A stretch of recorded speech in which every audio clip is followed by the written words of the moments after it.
ವಿದ್ಯಾರ್ಥಿಗಳ ಪ್ರತಿಭಟನೆ. ರಾಮಂದೂರು ಚಿಕ್ಕಮಗಳೂರು ಮಾರ್ಗದಲ್ಲಿ ಬಸ್ಗಳ ಸಂಚಾರ ಕಡಿಮೆ ಇದ್ದು ಸರಿಯಾದ ಸಮಯಕ್ಕೆ ಬಸ್ಗಳು ಇಲ್ಲದ ಕಾರಣ ಶಾಲೆ ಹಾಗೂ ಕಾಲೇಜು ವಿದ್ಯಾರ್ಥಿಗಳು ಪ್ರತಿಭಟನೆ ನಡೆಸಿದರು.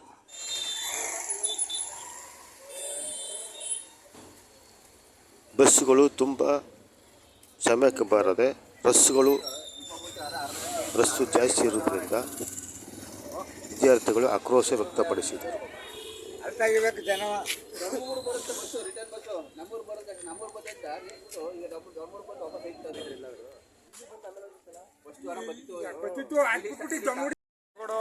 ಗ್ರಾಮದ ಜನಕ್ಕೆ ಭಾಳ ಕಾಲೇಜ್ ಹುಡುಗರುಗಳಿಗೆ ಹೋಗೋರಿಗೆ ಬಸ್ ನಿಲ್ಲಿಸಿದಂಥ ಸಂದರ್ಭದಲ್ಲಿ ಇವತ್ತು ಬಸ್ಸನ್ನು ಅಡ್ಡಿ ಹಾಕಿ ನಿಲ್ಲಿಸಿದ್ದೀವಿ.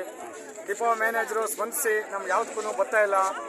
ಅವ್ರು ಯಾರೇ ಅಧಿಕಾರಿಗಳು ಬಸ್ ಕೇಳಿದ್ರು ಬರ್ತಾ ಇಲ್ಲ. ನಾವು ಇದನ್ನ ಬಸ್ ಎಷ್ಟೇ ಇರ್ತಾ ಆದ್ರೂ ಏನೇ ಆದ್ರೂ ಬಸ್ ಬಿಡಲ್ಲ. ನಾವು ಹುಡುಗರುಗಳೆಲ್ಲ ಬೆಂಬಲ ಕೊಡ್ತಾ ಇದ್ವಿ. ಅವ್ರು ಡಿಪೋ ಮ್ಯಾನೇಜರ್ ಬರಬೇಕು, ಬಸ್ಸಲ್ಲಿ ಏನು ಜನರ ಏನು ಪರಿಸ್ಥಿತಿ ಹಿಂಗದ ಸ್ಪಂದಿಸಿ ನಡೆಸಿ ಡಿಪೋ ಮ್ಯಾನೇಜರ್ ಬಂದು ಮಾಡಬೇಕು, ಮಾತಾಡಬೇಕು.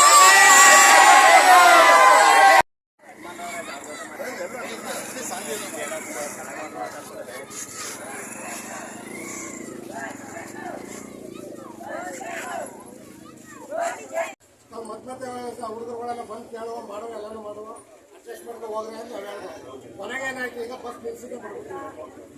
ಅದೊಂದು ಸಮಸ್ಯೆ, ದೊಡ್ಡ ಸಮಸ್ಯೆ. ರಿಟರ್ನ್ ಗಾಡಿ ಒಂದು ಆಮೇಲೆ ಸಾಯಂಕಾಲ ಟೈಮು ಮಂಡ್ಯದಿಂದ 5 ಗಂಟೆ ಒಂದು ಗಾಡಿ ಮಾಡಿದ್ರು. 4 ಗಂಟೆ ಬಿಟ್ಟರೆ ಅಲ್ಲಿ